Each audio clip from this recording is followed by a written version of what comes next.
So sixth man of the year, another really obvious winner where it's Tyler Herro, 100%. I think that's probably the most obvious winner of all of these, even beyond Monty Williams for coach of the year. Agree?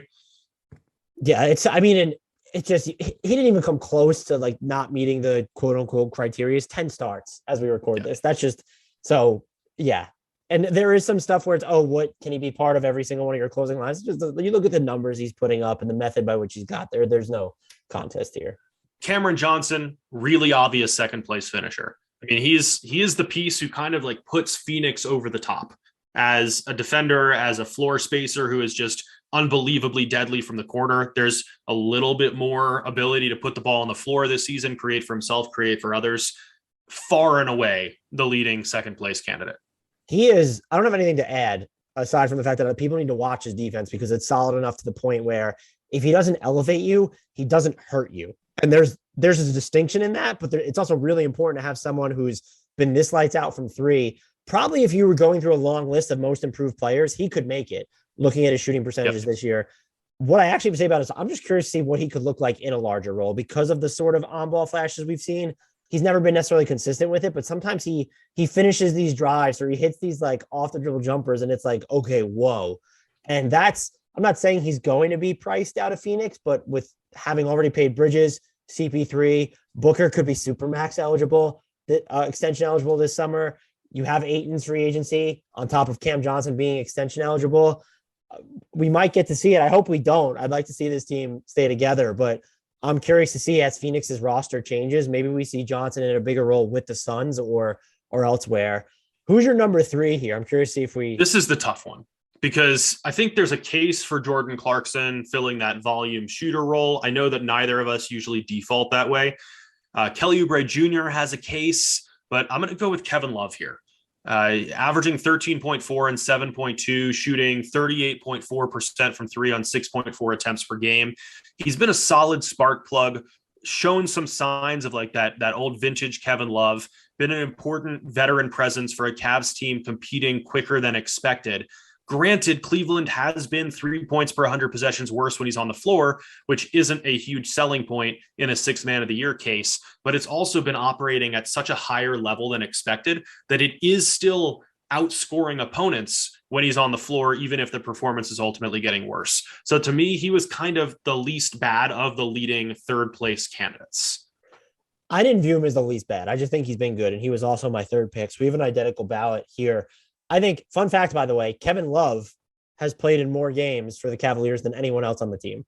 Would you have predicted that at the start? Hell no. And that might be a sign of their bad luck. Still, it's a matter of fact after the latest Mobley injury. Just the shooting, they're still the passing. They've been able to find certain front court combinations been able to work with him that you wouldn't think were going to work either. Whether he is your de facto center or is he playing with another big or two, they've been able to hold up defensively in a lot of those minutes, especially through the first three quarters of the season. And I think he deserves just a lot of credit for maintaining his offensive efficiency. And this is tangentially related. His demeanor on the bench has just completely changed compared to the 100%. Totally so disgruntled in the previous one. Seemed like a trade was inevitable, but he's a willing participant now. The names I'll mention quickly. I had Oubre Jr. on mine. Clarkson, of course. Montrezl Harrell has been like sneaky okay this year, but even now in Charlotte, we're kind of seeing the novelty fade with him.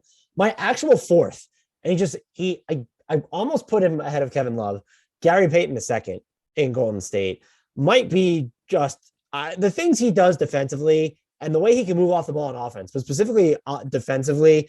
I know they call him the mitten for a reason, but like he is just a human eclipse that plays so much bigger than he actually stands. And if you have him over Love, I'd be hard pressed to make a case for him over Johnson. I do think I don't know if he will, but I think he could make some top three appearances in real life, and that just wouldn't startle me.